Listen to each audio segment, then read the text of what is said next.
Bien, bonjour à tous. Je suis ravi d'être parmi vous aujourd'hui pour entamer un webinar très important et entamer toute une série de webinars qu'on va faire dans les semaines, dans les mois prochains sur les bouleversements induits par l'irruption dans le grand public de l'intelligence artificielle, puisque vous n'êtes pas sans savoir que ces sujets-là existent depuis bien longtemps dans les métiers informatiques.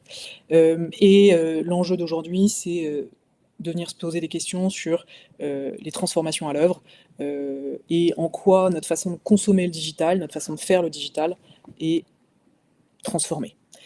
Moi, je suis Marine Soroko, je suis présidente d'Adimeo. Et Adimeo, on est une agence qui accompagne ses clients tout au long des parcours de transformation digitale. Et c'est là où l'IA prend tout son sens, puisqu'on vous accompagne dans les nouveaux outils, les nouvelles organisations, les nouvelles techniques, les nouveaux dialogues que vous avez avec vos utilisateurs, vos consommateurs, pour créer des expériences digitales uniques, remarquables et performantes.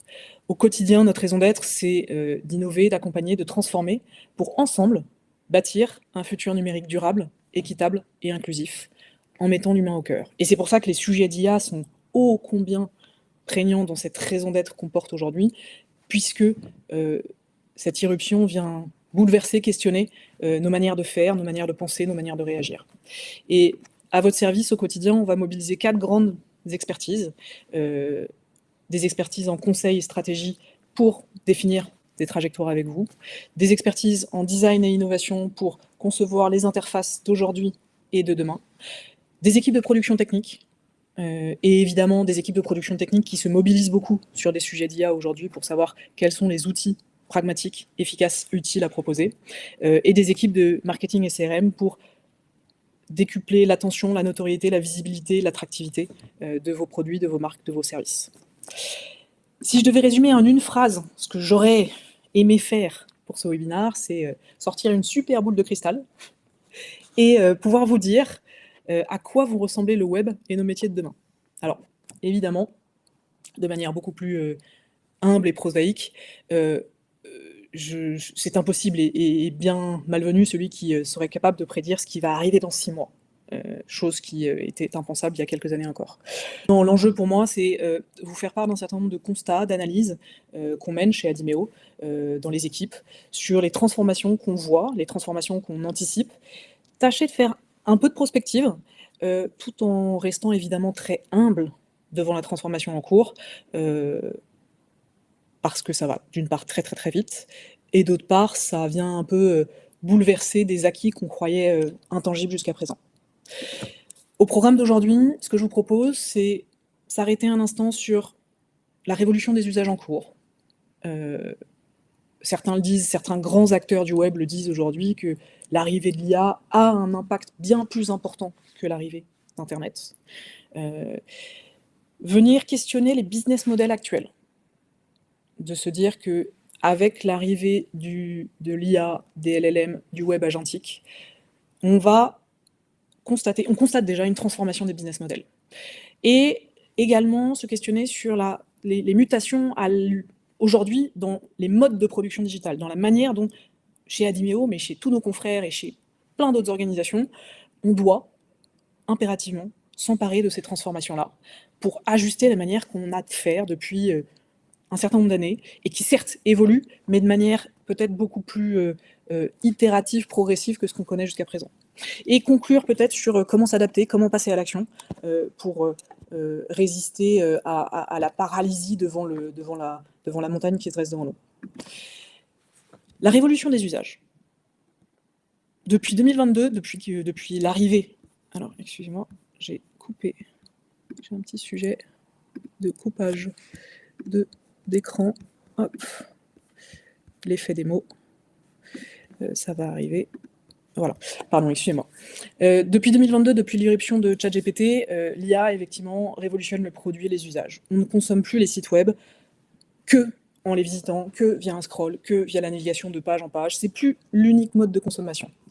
Et ça, c'est pas nouveau non plus. Parce que ce qu'il faut se dire, c'est que depuis plus de 10 ans, Google prépare le terrain. Depuis plus de 10 ans, Google propose déjà des informations pompées sur d'autres sites sans sortir de son interface. C'est les fameux featured snippets, et aux grandes dames d'ailleurs de nombreux éditeurs qui sont longtemps battus contre. C'est depuis longtemps qu'on assiste quand même à la fameuse disparition des liens bleus. Et pour les spécialistes du marketing, depuis longtemps, l'enjeu, c'est d'être justement en position zéro, ou cité dans les featured snippets. Et la communauté SEO s'agite depuis longtemps sur la question du taux de clic, qui est lié à la position zéro. C'est-à-dire, en gros, la volonté et la stratégie de Google de pomper les contenus des sites pour les recracher sans générer de visites.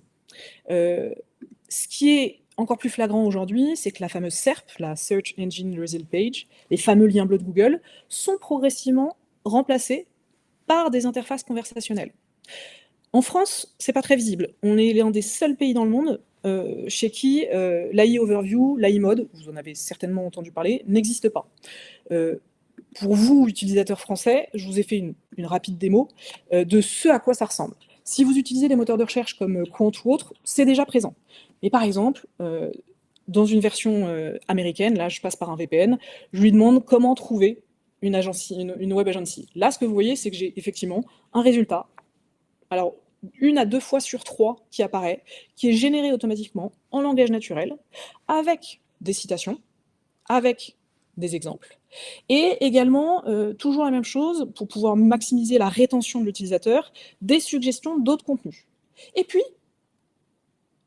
cette AI Overview est renforcée encore par l'AI Mode. C'est-à-dire que là, on sort complètement d'une interface de recherche traditionnelle. J'ai une réponse complète de Google à ma question, extrêmement détaillée, et évidemment là, avec des items qui me proposent d'aller encore plus loin. Ça, c'est ce qui devrait, théoriquement, arriver prochainement en France.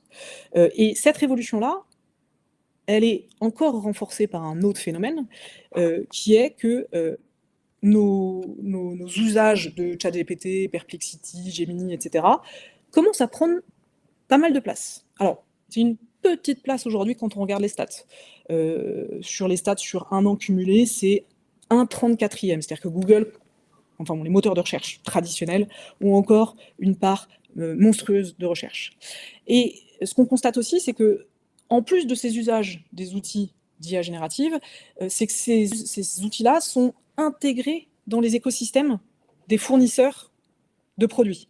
Samsung intègre des outils d'IA générative dans Android.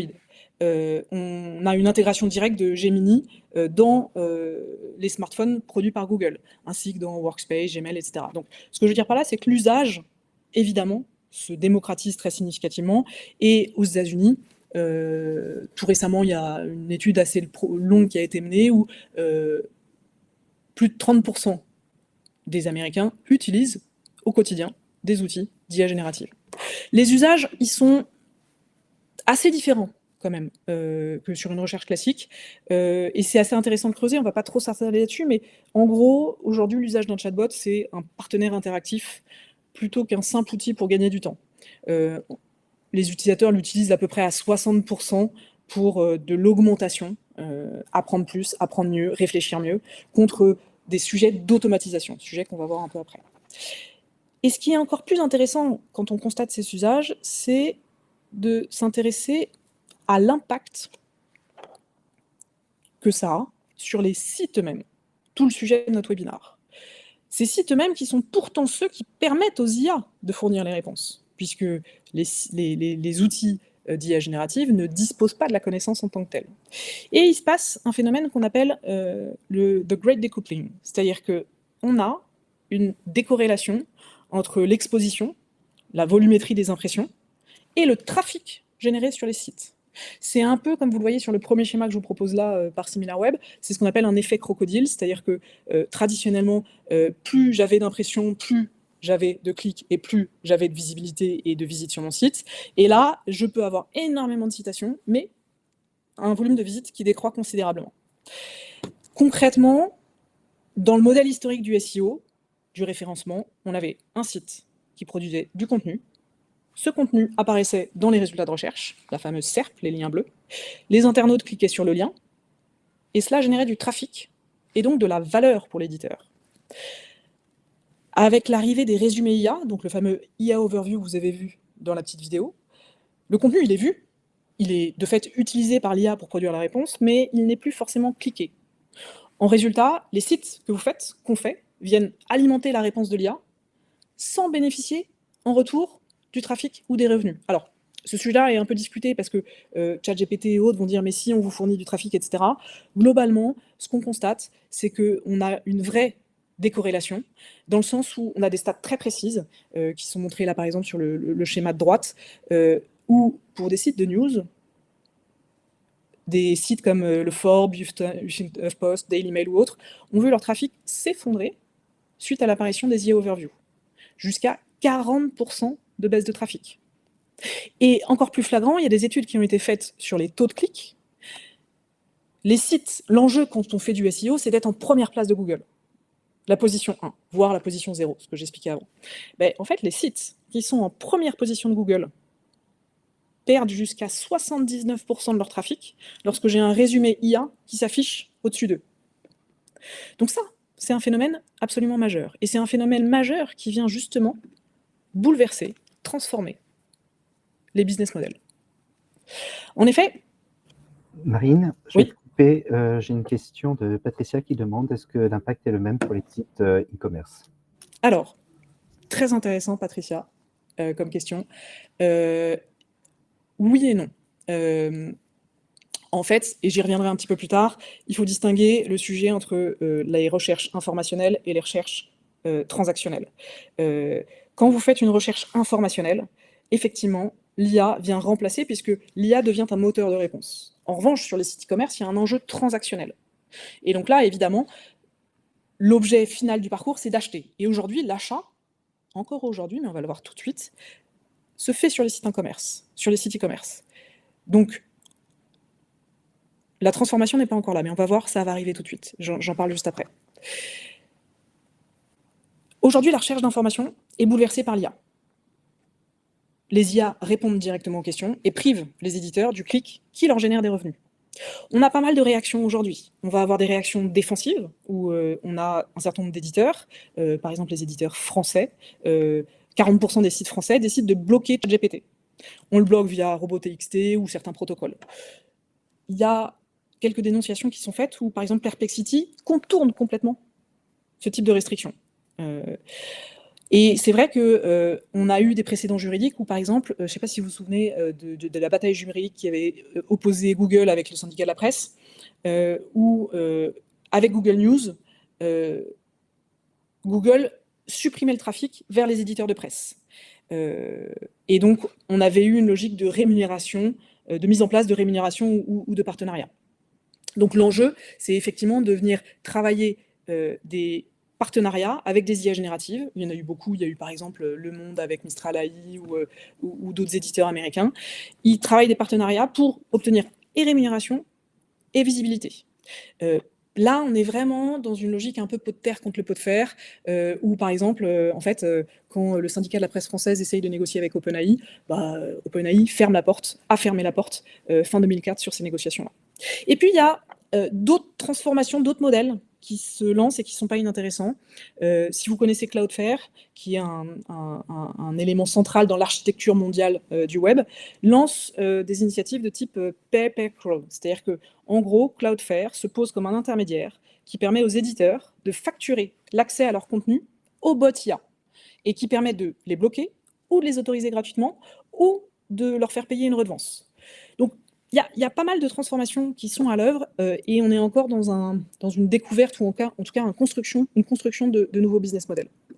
Mais, et c'est là où, Patricia, je vais répondre à ta question, ce qui nous attend demain est sans doute encore plus important. C'est le sujet du commerce agentique. Je vous l'expliquais, les recherches informationnelles, par exemple,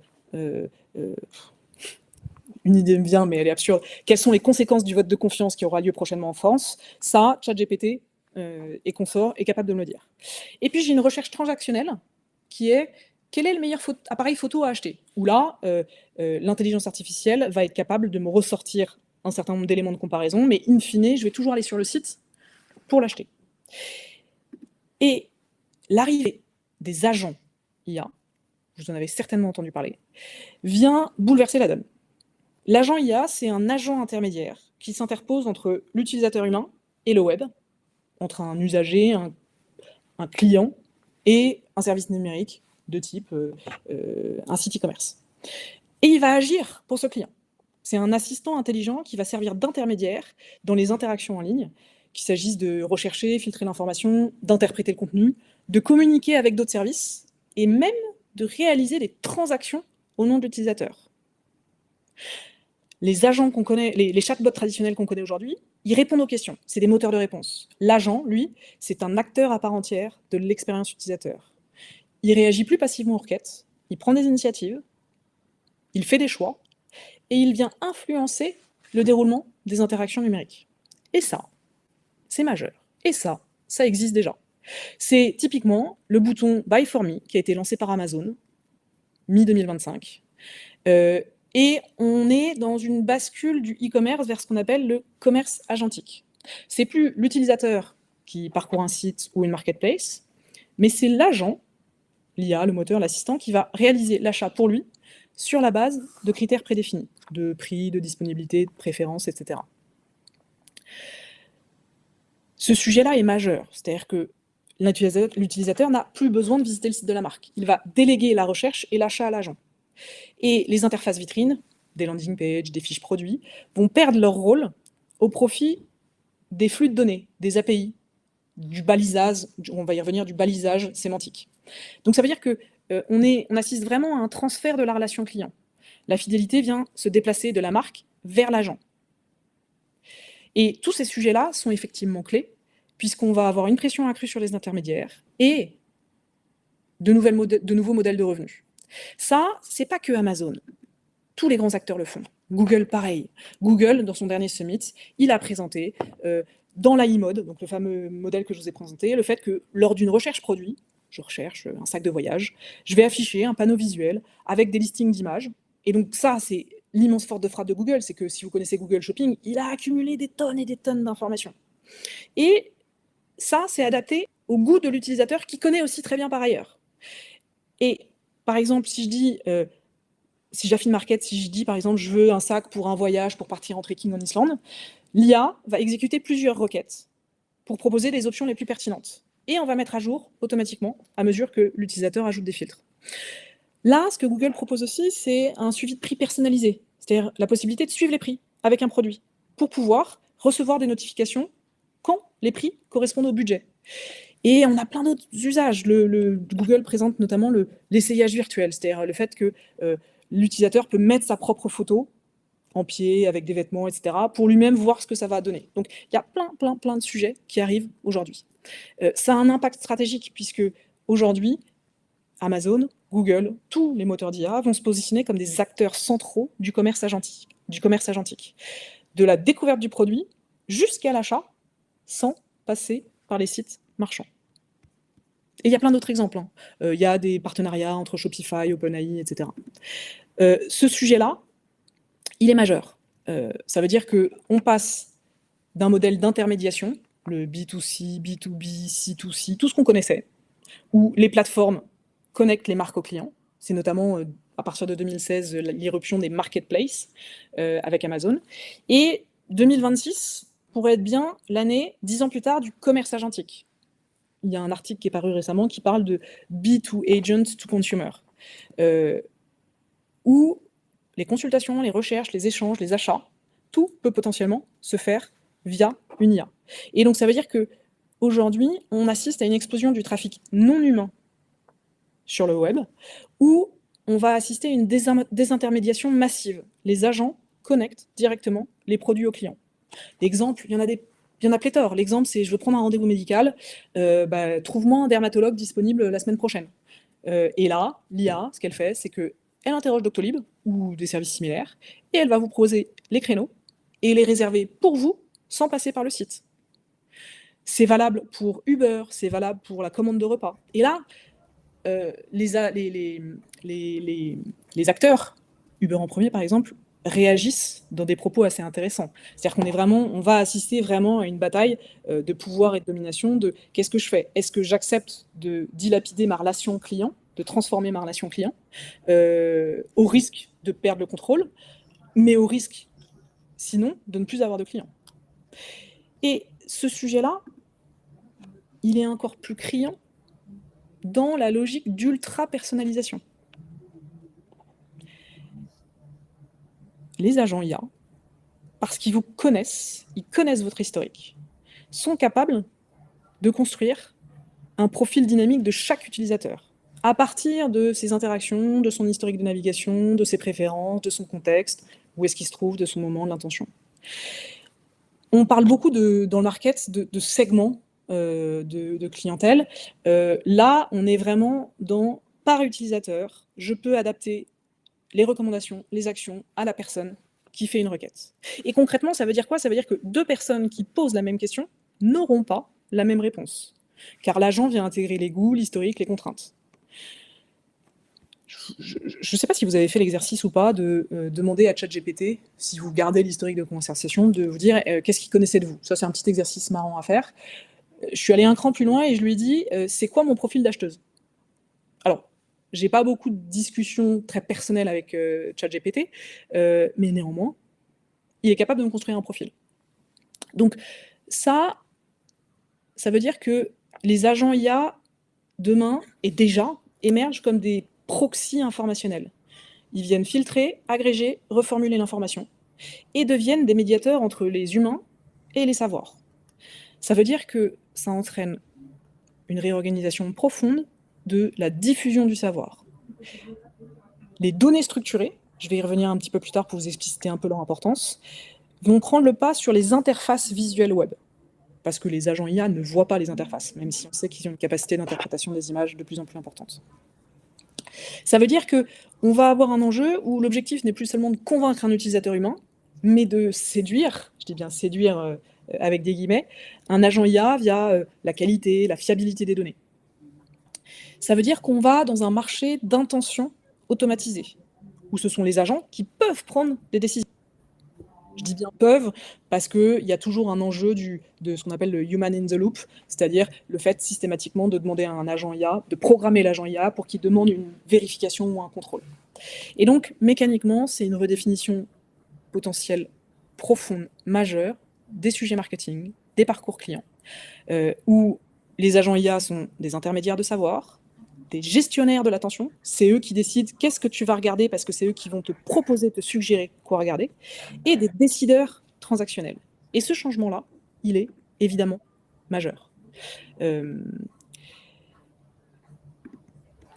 Parce qu'on va être sur une pression énorme sur les intermédiaires et avec une transformation majeure des modèles de revenus. Marine, ouais. Avant de continuer, j'ai plein de questions pour toi sur la fidélisation client, sur qui prend la commission par rapport à ces nouveaux fonctionnements, comment sécuriser les données personnelles si l'IA possède les coordonnées bancaires, etc. etc. Est-ce que tu aurais des réponses à apporter? Non. C'est là le sujet, c'est que l'agentification ouvre un gouffre vertigineux de questionnement. Et c'est d'autant plus vertigineux sur ce sujet-là, je ne sais pas si vous avez vu passer ça, un propos de Donald Trump il y a 2 jours, qui explicitement dit à l'Europe, si vous refusez que nos produits numériques, via le Digital Act, via l'IA Act, qui sont quand même des mécanismes assez importants en Europe, si vous refusez que nos produits fonctionnent chez vous comme chez nous, alors nous serons encore plus, je ne sais plus retranscrire exactement ce qu'il dit, mais nous serons encore plus brutaux et intransigeants sur les droits de douane, sur les négociations, etc. On est dans une bataille mondiale de la donnée majeure et dans lesquelles les mécaniques de régulation européennes sont essentielles. Et je crois qu'on n'en prend pas suffisamment compte aujourd'hui. Mais je n'ai pas les réponses. Enfin, on pourra en parler lors des questions-réponses. J'ai évidemment pas les réponses aux questions que vous posez là. Je continue, on y reviendra ensuite. Le troisième point que je voulais aborder avec vous, c'est les mutations des modes de production digitale. L'impact qu'a l'IA sur la façon dont on fait le digital. On a vu à l'instant, ça modifie le quoi, le produit, l'usage, et ça modifie aussi le comment je construis le produit et l'usage. Et ça, c'est totalement bouleversé depuis quelques années et à une vitesse incroyable. Et je pense qu'on n'en est qu'au début. jusqu'où vont-ils transformer, jusqu'où ces systèmes vont transformer les pratiques professionnelles? Quelles compétences sociales, cognitives peuvent être améliorées ou au contraire dégradées par les interactions avec les IA? Et comment travailler la culture de nos organisations pour construire des modèles avec l'IA augmentée ou au contraire qui viennent un peu remettre en question ces usages. Je vous ai mis quelques captures d'écran de plein d'articles. Il y a tous les jours, il y a des phrases chocs de patrons qui sortent et qui font parfois froid dans le dos, hein, de dire qu'on licencie massivement parce qu'on remplace les développeurs par des agents IA. Par exemple, aujourd'hui, il y a une analyse, une stat intéressante qui est sortie, que le code produit sur GitHub, qui est une grande plateforme qui stocke le code de beaucoup d'organisations, 46% du code qui est aujourd'hui produit est produit par l'IA. Et ça, c'est vertigineux. Et ça se constate aussi dans un phénomène assez flagrant, qui est la chute de Stack Overflow. Stack Overflow, jusqu'à présent, c'était la bible de tous les développeurs du monde pour les aider à résoudre des problèmes techniques. Aujourd'hui, les développeurs n'utilisent plus Stack Overflow. Et ça entraîne un paradoxe majeur qui est au cœur des questions d'IA, qui est que l'IA, pour être capable d'aider les développeurs à faire du code, c'est massivement entraîné sur Stack Overflow. Mais demain, qui va résoudre les nouvelles questions complexes que se posent les développeurs si Stack Overflow n'est plus alimenté? Là encore, comme pour le sujet des liens bleus qui disparaissent de Google, c'est pas nouveau non plus. Le sujet de la fin des développeurs, il existe depuis des années. Il est lié à une pénurie des développeurs et puis aussi il est lié à l'irruption d'outils qu'on appelle low no-code, dont la promesse est de limiter le besoin pur de développement. Où, en tant que designer, marketeur, etc., je pouvais moi-même créer des interfaces. Ou en tout cas, en tant que développeur, je pouvais aller beaucoup plus vite parce que j'avais beaucoup d'interfaces et de fonctionnalités techniques qui étaient automatisées. Je peux vous parler d'outils comme Bubble, Meg, Glide, Airtable, etc., etc. Là, la révolution à laquelle on assiste, encore une fois, alors que ces outils-là, ils ont 3, 4, 5 ans maximum, c'est que aujourd'hui, ces outils no-code, low-code, sont potentiellement tués par ce qu'on appelle le vibe coding. Le vibe coding, c'est la programmation au ressenti. C'est en fait une nouvelle approche de développement assisté par l'IA, où moi, en tant qu'utilisateur, je viens prompter un IA pour me faire mes projets, mes interfaces, etc. Et où l'intelligence artificielle va générer l'interface, le design, le prototype, le code et l'infrastructure d'hébergement. Je vous ai mis un exemple. Chez Adimeo, évidemment, ces sujets-là sont clés. On a une offre IA qui est assez intéressante, je pourrais en reparler ensuite. On a fait Adimeo Next, qui est le site qui présente notre offre IA. On l'a fait en 5 heures avec Lovable. Et honnêtement, vous me direz ce que vous en pensez, ça passe. Il y a plein d'outils, Lovable, Bolt, Replit.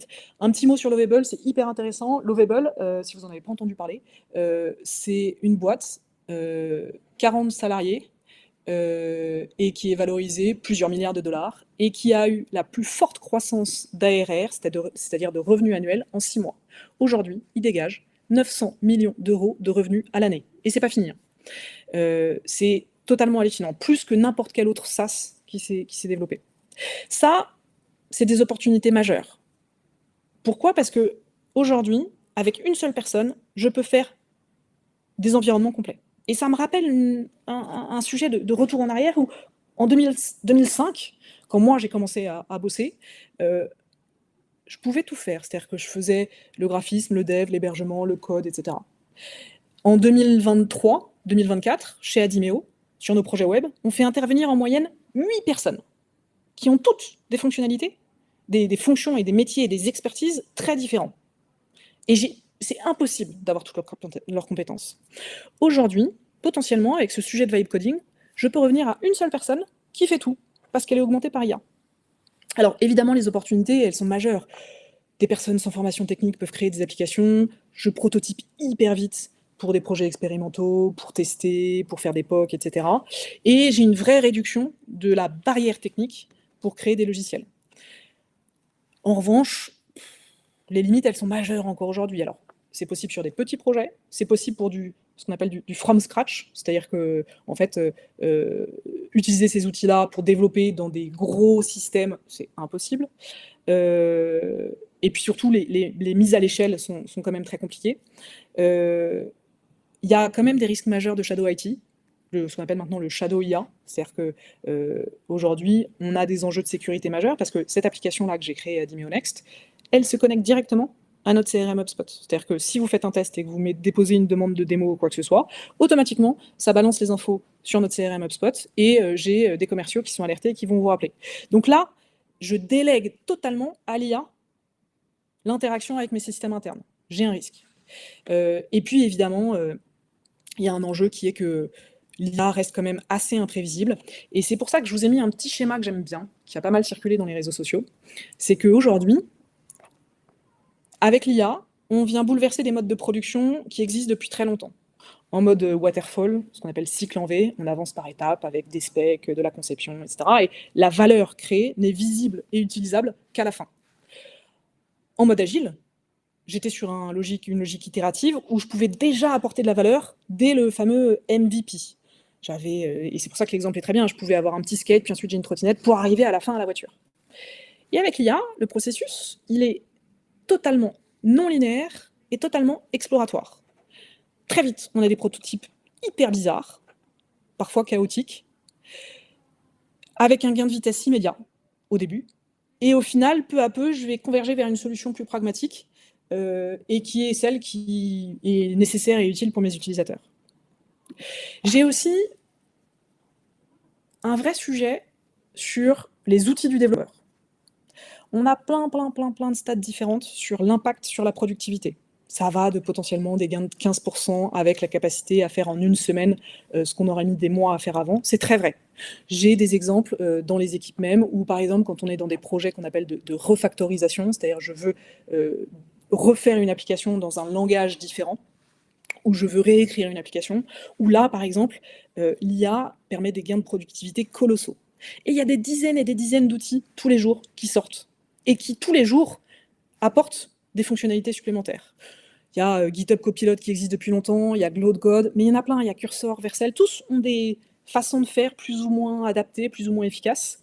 Mais évidemment, ces sujets d'IA, et on en reparlera, présentent des risques majeurs en termes de dette technique, on en reparlera, de la maintenabilité du code, comment je fais pour maintenir un code que je ne connais pas, des biais associés, et d'une perte de compétences majeure, puisque je ne sais pas moi-même ce que je produis. Et j'ai donc une dépendance aux outils qui est majeure. Et cette dépendance, elle est encore plus importante, qui est que aujourd'hui, quand vous voulez vous équiper d'un outil type Augmente Code, c'est 50 € par mois, avec un nombre limité de tokens pour l'usage. Cursor, il y a 2 semaines, vient de changer son business model, et si je dis pas de bêtises, est passé de 50 € à près de 250 €. Pourquoi hein, c'est parce que c'est un peu la fin du mirage de ces outils gratuits-là qui devaient acquérir une notoriété. C'est qu'en fait, l'usage de ces outils-là coûte énormément d'argent en termes de requêtes et d'interrogations sur les modèles. Donc, on est aussi dans un système où on devient extrêmement dépendant des fournisseurs de services d'IA, qui effectivement génèrent de la productivité, mais qui mécaniquement vous coûtent de plus en plus cher et nous rendent dépendants d'eux-mêmes. Et puis il y a plein d'autres exemples aussi dans nos métiers à nous-mêmes. L'IA bouleverse profondément le métier de designer, de marketeur. En termes de design, on est sur une vraie accélération des capacités créatives, des maquettes, des prototypes, des visuels. En fait, on change le métier de designer. C'est plus seulement produire de la créa, mais orchestrer, sélectionner, affiner ce que propose l'IA. Et donc, dans une certaine mesure, le temps qu'on gagne sur l'exécution vient libérer de l'espace pour la stratégie, la recherche utilisateur, la créativité. On renverse complètement les workflows ou les modes de production. L'IA va proposer des directions et le designer va affiner. Et là aussi, c'est hyper important, c'est qu'en tant que designer, la frontière entre le design et le développement devient encore plus ténue qu'avant. L'exemple même, c'est Figma. Figma qui est rentré en bourse il n'y a pas très longtemps. Figma est en train de lancer et a déjà lancé son mode AI mode, c'est-à-dire que vous promptez, un peu ce que vous avez à l'écran là, vous promptez et vous avez des interfaces visuelles. Et automatiquement, vous avez directement le code qui est généré. Ça veut dire quoi? Ça veut dire que encore plus aujourd'hui, qu'hier, le designer doit avoir des compétences de code pour pouvoir comprendre les modalités de prompt et ce que ça génère. Donc on est vraiment aujourd'hui dans une transformation des compétences. Évidemment, la maîtrise des prompts, c'est une compétence clé. Mais ça veut dire que, en tant que professionnel du digital aujourd'hui, je ne peux plus me cantonner à un seul savoir, à une seule pratique. Je ne peux plus être que développeur, je ne peux plus être que designer, parce que je vais avoir un besoin de venir orchestrer les moteurs d'IA et d'y apporter mon savoir-faire. Une fois qu'on a dit tout ça, c'est quoi? Comment on fait pour s'adapter? Comment est-ce qu'on fait pour passer à l'action? La première réponse, c'est que les sites web ne disparaissent sans doute pas, mais se transforment en des hubs de données lisibles par les IA. C'est-à-dire que les sites web deviennent avant tout des réservoirs de données structurées via des API, via le balisage schema.org, on en reparlera peut-être un petit peu, qui sont conçues pour être comprises et reprises par les moteurs. La question n'est pas seulement d'apparaître dans Google, mais d'optimiser ces contenus pour être intégrés et cités dans les réponses générées par l'IA. Alors, le sujet de la citation est très controversé aujourd'hui. Ne serait-ce que la semaine dernière, le trafic depuis ChatGPT a baissé de 52% vers les sites. Et puis le deuxième point, qui n'est pas évident aujourd'hui à traiter, c'est les sites comme des interfaces expérientielles. C'est plus l'unique porte d'entrée vers l'information, mais c'est des endroits essentiels pour continuer à incarner une marque, une relation client, un lien différent et un lien direct avec les audiences. Si je reviens sur le premier point, pour revenir sur l'importance du sujet de hub de données, c'est là où apparaît la notion de GEO, si vous ne l'avez pas encore entendu parler. Pourquoi on bascule d'un mode pur SEO à un mode GEO? Aujourd'hui, ce qui est très vrai, c'est que les moteurs d'IA générative ne disposent pas, comme Google, comme Bing, d'immenses index, mais vont s'appuyer sur 4 grandes sources de données, dont la pondération est assez variable et pas connue surtout. La presse. En fait, on constate que les moteurs d'IA s'appuient énormément sur la presse parce que considérés comme fiables, reconnus. Les données propriétaires, donc c'est là où on va parler d'IA d'entreprise parce que vous allez pouvoir connecter vos propres données pour enrichir la qualité des réponses. Les contenus des sites web, évidemment, c'est là où on va s'intéresser un peu plus sur le sujet SEO-GEO. Et les contenus générés par les utilisateurs. Ça, c'est encore plus important que ce qu'on avait en termes de SEO. Il y a une étude qui est sortie il y a un peu longtemps, mais quand même, qui disait que 22% des données d'entraînement, 22%, provenaient de Reddit. Reddit, c'est la plateforme d'avis, de partage des utilisateurs. Juste derrière Wikipédia, c'est majeur. Et en plus, toute cette répartition-là évolue très très vite. Mais si je m'intéresse uniquement sur la partie contenu sur lequel vous avez la main, le contenu de vos sites, vous avez 3 enjeux majeurs. L'exposition, être présent dans les données accessibles aux IA. Et ça, c'est encore plus vrai aujourd'hui. C'est-à-dire que la qualité technique de ce que vous exposez est majeure. Vous devez être indexable, lisible, et vous devez être exposé dans les réponses générées. Le deuxième point, c'est l'autorité. Être reconnu comme une source fiable par les IA.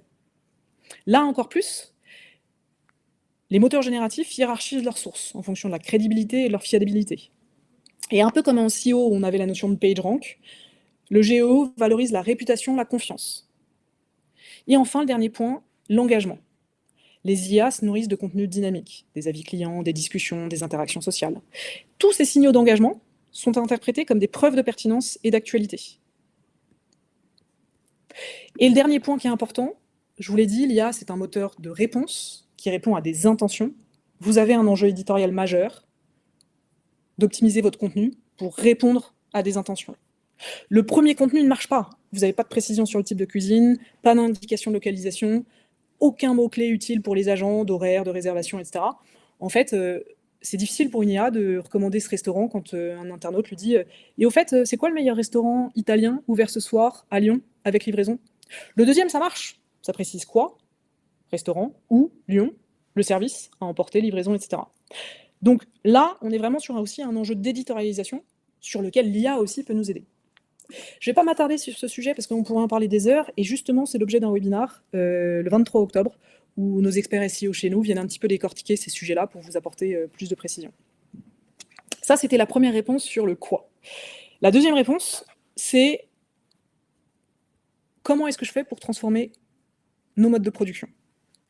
Parce que, au-delà un peu des discours un peu dystopiques que je vous ai projetés tout à l'heure sur un peu la fin des cols blancs, en tout cas la disparition de l'utilité des développeurs, des designers, etc., il y a deux grands propos un peu opposés.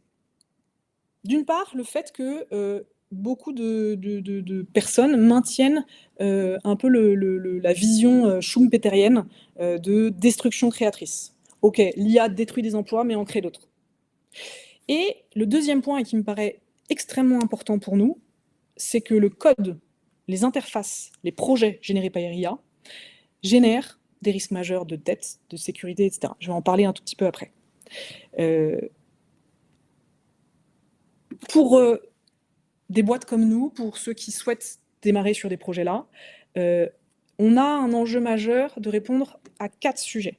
Pourquoi? Parce qu'aujourd'hui, on assiste à une fragmentation totale des initiatives. Il y a une étude du MIT qui est sortie qui dit que 95% des initiatives IA échouent. C'est encore pire que le Chaos Report, si vous le connaissez. On voit apparaître une multiplication de POC, d'expérimentations locales, des outils, des modèles, pas forcément très bien gouvernés, chacun choisit son LLM, son SaaS d'IA, etc. On crée des connecteurs à droite, à gauche. Bref, c'est vraiment le shadow IA rampant, où tout le monde l'utilise, mais sans en connaître les enjeux, les risques et les potentiels. Donc il y a 4 sujets. D'abord, et ça c'est un sujet qu'on défend très fortement chez Adimeo, notamment dans notre offre, c'est le sujet de la plateformisation. En fait, ce qu'il faut en entreprise, c'est une infrastructure commune, une plateforme interne achetée ou développée ou open source, qui vient centraliser les modèles, les données, les règles de sécurité, qui a la capacité à intégrer une base documentaire, un RAG connecté aux bases de l'entreprise, et qui vient standardiser les connecteurs, les API, pour justement éviter les silos technologiques. Le deuxième point, et ça l'étude du MIT le pointe très bien, c'est l'intégration aux pratiques métiers. L'IA n'est utile que si elle s'inscrit dans des processus métiers. L'IA est très forte dans l'automatisation des processus back-office. Donc ça veut dire un vrai travail de cartographie, d'évaluation du ROI et d'industrialisation au quotidien. Le troisième point, je vais enfoncer une porte ouverte, mais ça fait toujours du bien de le dire, c'est le pilotage et la gouvernance. C'est le sujet d'IA Factory qui combine expertise technique, connaissance métier, règles de conformité. Et le dernier sujet, majeur et pas évident du tout, et critique pour des boîtes comme nous, c'est le schisme culturel, la transformation culturelle majeure. Un développeur ne peut plus se permettre de rester cantonné à une technologie et de faire sa veille comme il a l'habitude de faire. Un designer ne peut plus juste continuer à travailler avec Figma comme il le fait aujourd'hui. Parce que ça va tellement vite, c'est tellement rapide, que je dois être capable de remettre en permanence ma façon de fonctionner. Et en même temps, si je disperse toute l'initiative, je réinvente un peu la roue à chaque fois. Donc je dois venir travailler cette gouvernance, cet apprentissage, cette culture d'apprentissage, pour passer d'une logique de foisonnement d'initiatives à une vraie orchestration. Et en tant que boîte digitale, ce qui est hyper important aussi, c'est que l'IA devient un outil supplémentaire pour proposer de nouvelles fonctionnalités qui répondent aux nouveaux usages. En termes de visibilité, pour générer plus de trafic, je vais pouvoir générer des contenus optimisés, je vais pouvoir générer des contenus FALC, faciles à lire et comprendre, je vais pouvoir créer automatiquement des images, des descriptifs de balisage alt, etc. Je vais pouvoir travailler l'engagement et l'expérience, où évidemment j'ai l'idée du chatbot ou du voicebot que je vais pouvoir intégrer, mais ça, il va falloir que je le connecte aussi à une recherche augmentée, intégrée dans mon moteur de recherche. Je vais pouvoir travailler un service client augmenté. Je vais pouvoir proposer des expériences un peu plus immersives. En termes d'e-commerce, évidemment, je vais pouvoir rendre mes fiches produits beaucoup plus intelligentes et fournies. On a plein d'outils qui sortent sur le marché aujourd'hui pour justement vous aider à optimiser vos descriptions, les images, les FAQ. Je vais pouvoir optimiser les logiques de comparaison. Bref, il y a quantité de sujets aujourd'hui à travailler, et notamment, par exemple, un sujet qu'on oublie un peu parfois, c'est le sujet de la sécurité, de la gouvernance et du pilotage. Par exemple, chez Adimeo, on a, nous, toute une grille de conformité qu'on appelle la Web Optima Matrix, qui est toute une série qui auparavant était traité sur un fichier Excel pour venir dire est-ce que le site conforme à nos niveaux d'accessibilité, de sécurité, etc. Ben là, par exemple, on a un outil automatisé qui permet de faire passer chaque projet dans une grille automatisée et remonter des alertes. Ça, c'est de l'IA automatisée parce que je vais pouvoir aussi adapter mon comportement et ma réaction. Une fois qu'on a dit tout ça, je pense qu'il y a un point extrêmement important à souligner dans les risques majeurs d'un usage massif non contrôlé des outils d'IA. Vous en avez certainement entendu parler, mais je pense qu'il faut les positionner autour de 5 enjeux. Les risques éthiques, on en parle largement, les enjeux de biais, les enjeux d'opacité des algorithmes, où aujourd'hui c'est un vrai pan de recherche, de dire comprendre, décortiquer la mécanique liée aux réponses que nous fournit l'IA, et évidemment les risques majeurs de manipulation et d'influence qui sont déjà à l'œuvre. On a des risques liés à la souveraineté. Aujourd'hui, ce sont majoritairement les acteurs américains qui en ont les moyens, qui font des investissements massifs, avec une dépendance massive aux plateformes américaines. Et qui captent nos données. Et l'AI mode, les moteurs génératifs, reposent sur l'aspiration de nos données et des contenus web. C'est ce que vous évoquiez dans les questions. Comment faire pour gérer la protection des données personnelles? Et puis, parce qu'évidemment, en Europe, on a peu d'alternatives souveraines. Donc, notre souveraineté numérique, et vous voyez toutes les implications que ça a sur le business, sur l'activité, est menacée. On a des risques réglementaires, puisque évidemment, le RGPD, l'AI Act, tout ça est mis en défaut dans les enjeux d'ultra-personnalisation. Puisque l'ultra-personnalisation nécessite un traitement massif de toutes vos données personnelles. Donc on doit avoir une vigilance particulière au respect du consentement et de la portabilité des données. Et puis, l'enjeu aussi, sur ce sujet de la souveraineté, c'est l'enjeu de monopole. Aujourd'hui, Google et Amazon sont en première position pour court-circuiter tout l'écosystème, au regard des montagnes de données qu'ils ont accumulées depuis des années. On a évidemment des risques économiques, sociaux majeurs, de business model, de destruction d'emplois. Un des risques majeurs pour nous aujourd'hui, c'est de se dire, OK, en fait, les juniors étaient embauchés pour apprendre et faire un travail qu'aujourd'hui l'IA est capable de faire. Comment je gère ma pyramide des âges dans les organisations? Comment je fais pour former et faire grandir les nouvelles générations? Comment je préserve les trajectoires d'apprentissage? Je ne vous parlerai pas évidemment des sujets de dette technique, etc. Donc, vous voyez, tous ces risques-là sont aujourd'hui majeurs, et je conclurai par un propos sur aujourd'hui le business model même des métiers d'agence comme Adimeo, où cette accélération permanente questionne notre proposition de valeur. Aujourd'hui, on a 2 grands modes. Je facture au temps passé ou je facture au résultat, au livrable fini. Et ce mode de facturation, il repose sur l'effort. Plus un projet prend de temps, plus il est rémunérateur. Aujourd'hui, avec l'IA, certaines tâches prennent 2 à 3 fois moins de temps. Et ça change tous les mois. C'est-à-dire, un budget que j'ai chiffré il y a 6 mois, potentiellement, je mets 2 à 3 fois moins de temps pour le faire. Mais parfois 2 à 3 fois plus de temps. Typiquement, c'est un exemple d'un grand centre d'appel qui a complètement arrêté d'automatiser les réponses aux clients par l'IA, parce qu'en fait, le traitement des anomalies prenait plus de temps. Mais ça, c'est hyper important parce qu'aujourd'hui, la facturation au temps passé n'est plus un intangible, ou en tout cas un élément ou un critère de valorisation. Donc ça veut dire qu'il faut que je travaille vers une logique de facturation fondée sur la valeur. Alors effectivement, le livrable, la valeur business générée, l'abonnement, le forfait. Et aujourd'hui, la valeur n'est pas forcément réduite par l'arrivée de l'IA. Au contraire, la rapidité et la qualité devraient potentiellement justifier un prix stable, voire supérieur.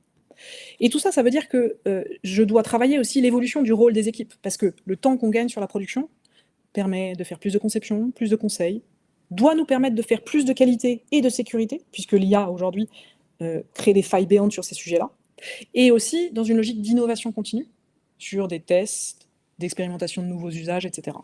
Donc là, j'ai effectivement un vrai enjeu qui est, je ne sais pas, non pas seulement comment est-ce que je dois ajuster les prix, mais comment je redéfinis la proposition de valeur d'une agence à l'ère de l'IA. Voilà, je m'arrêterai sur ce point-là. Dernier petit sujet et dernière page de pub. Évidemment, on aura plaisir à vous accompagner sur ces sujets-là, de trajectoire de transformation, d'audit, de comment est-ce que je construis, co-construis mon design et de développement produit, notamment sur des outils de type Factory et autres. Je vous invite très fortement à venir nous voir sur d'autres webinars. Alors, un premier webinar sur la data visualisation en septembre, très bientôt. Un webinar un peu, peut-être anachronique, quand on a écouté ce webinar sur est-ce qu'il faut encore choisir entre WordPress et Drupal en 2025, mais ça sera intéressant de se poser la question. Le 9 octobre, un webinar sur les agents conversationnels, donc on va pousser un petit peu plus loin la réflexion qu'on a eue aujourd'hui avec un prisme peut-être plus technique et plus détaillé. Et le webinar que j'évoquais sur le sujet SEO, qui est comment est-ce que je prépare, travaille mes contenus, mes infrastructures, pour répondre aux enjeux de l'IA générative. Merci à tous. Je vous propose de passer maintenant à la session des questions-réponses, si vous le voulez. Et je suis tout oui. Alors, Marine, on a déjà toutes les réponses où tu as partiellement répondu ou totalement répondu sur l'e-commerce. Ouais. Donc, je pense que qui prend les commissions, les choses comme ça, pour le moment, on ne sait pas trop comment ça fonctionne, vu que c'est tout nouveau et que c'est pas encore forcément déployé chez nous. Patricia, alors tu poses une question intéressante, Patricia. Lovable, j'ai découvert il y a 3 jours un outil open source. Et alors, c'est un sujet que j'ai pas abordé là, mais dans toute cette bataille de géants, on oublie beaucoup les sujets d'open source. La Chine est très très forte. La Chine a pris une trajectoire totalement différente des États-Unis, où ils travaillent énormément sur les modèles open source.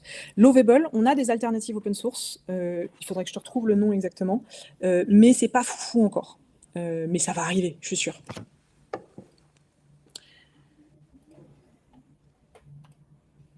Guillaume qui pose la question des disparitions des sites web. Ne peut-on pas envisager à l'avenir des plateformes informationnelles ou commerciales sans aucune interface, qui exposent juste des flux de données aux agents IA? Complètement, Guillaume. C'est un peu la grande question aujourd'hui.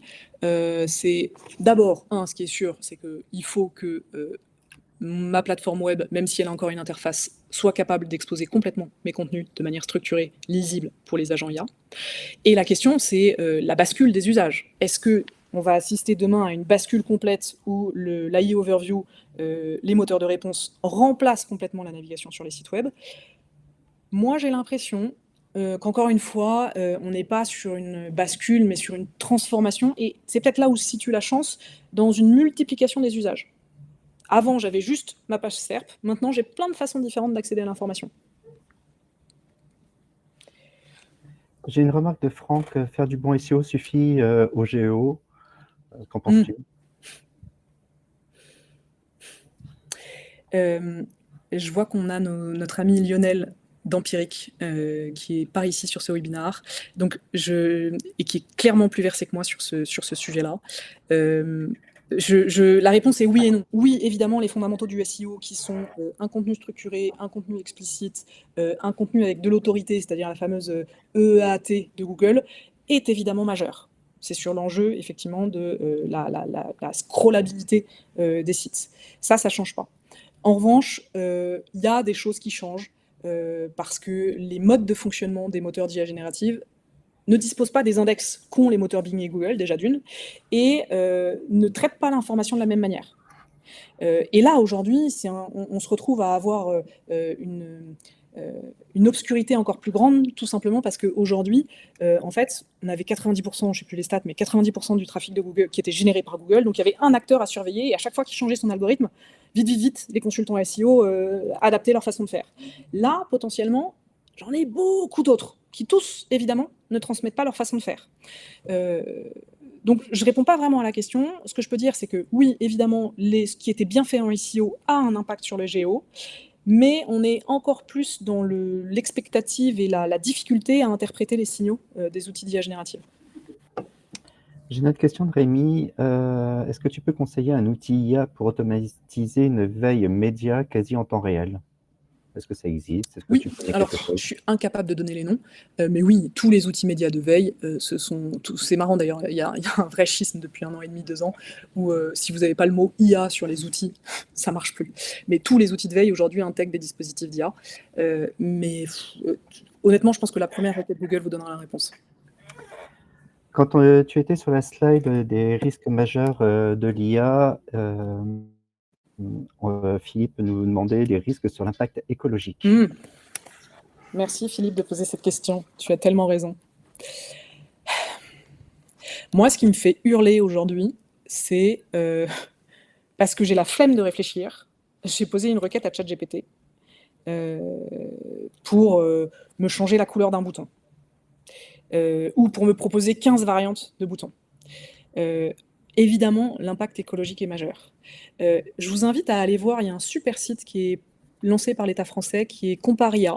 Je ne sais pas si vous êtes allés le voir, mais c'est hyper intéressant, où en fait, c'est un site qui vient vous comparer, à la fois la qualité et la pertinence des réponses et en même temps, la consommation énergétique quand vous posez une requête. Et c'est là où ça devient intéressant, c'est que, par moteur, il va comparer Claude, Gemini, ChatGPT et cetera. Par moteur, il va vous dire la consommation énergétique. Alors encore une fois, je pense que c'est extrapolé, donc c'est pas réel, mais je pense qu'effectivement cette mesure-là, elle est hyper importante dans l'usage qu'on en fait. Mais moi, ce sujet de l'impact écologique, pour moi, je le trouve extrêmement dur à réconcilier. C'est la réflexion un peu, vous savez, de, la fin du monde versus la fin du mois. Vous savez, sur les sujets d'impact, écologique, on dit souvent: «Mais en fait, en France et dans le monde, c'est impossible de demander aux gens de réfléchir à l'impact écologique quand déjà ils ont pas de quoi finir leur fin de mois». Je pense que sur le sujet de l'IA, ça va vous paraître un peu absurde. Pour moi, on est un peu dans le même système. C'est-à-dire que, une boîte comme Adimeo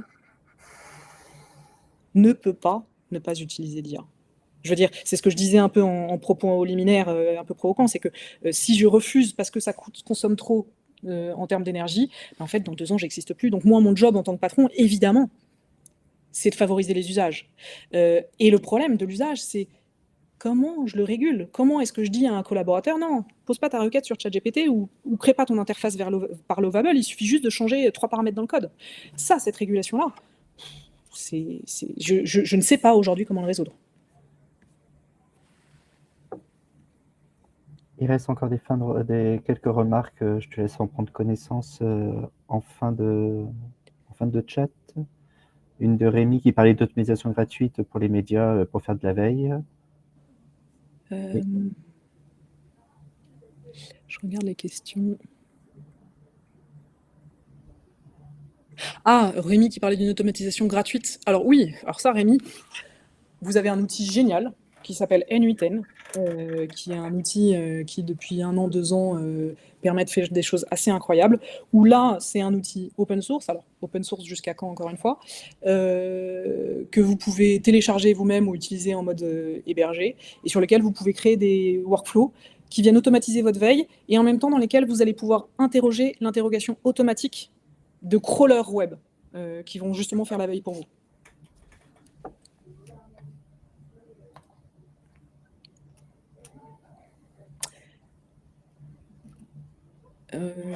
Voilà. Est-ce qu'il y a d'autres questions? Non. Non, entendu. Un grand merci à vous. C'était rapide. Il y a plein de sujets évidemment, mais j'ai essayé de le condenser au maximum. Voilà. Merci à vous. Alors, il y a Patricia qui pose une dernière question. Quid de l'impact sur les commerces physiques quand l'IA attendez, hop, va créer un espèce d'addiction grâce à sa facilité? Voilà. Mmh. Donc,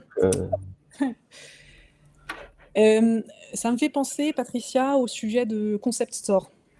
Ça me fait penser aussi aux transformations, par exemple, aux réflexions qu'a Decathlon aujourd'hui, dans ses espaces de vente. Aujourd'hui, Decathlon réfléchit, à faire des espaces de vente dans lesquels tu peux juste essayer et tester, mais tu vas acheter en ligne. Après, tu peux aussi te poser la question de te dire: «OK, mais vu toutes les annonces que fait Google sur, le fait d'essayer, l'essayage virtuel et cetera, est-ce que ça va pas casser l'expérience physique?» J'ai la facilité de croire que notre, besoin de réalité, d'humanité, de proximité, de contact, ne sera pas totalement disrupté par cette facilité de consommation. Je l'espère.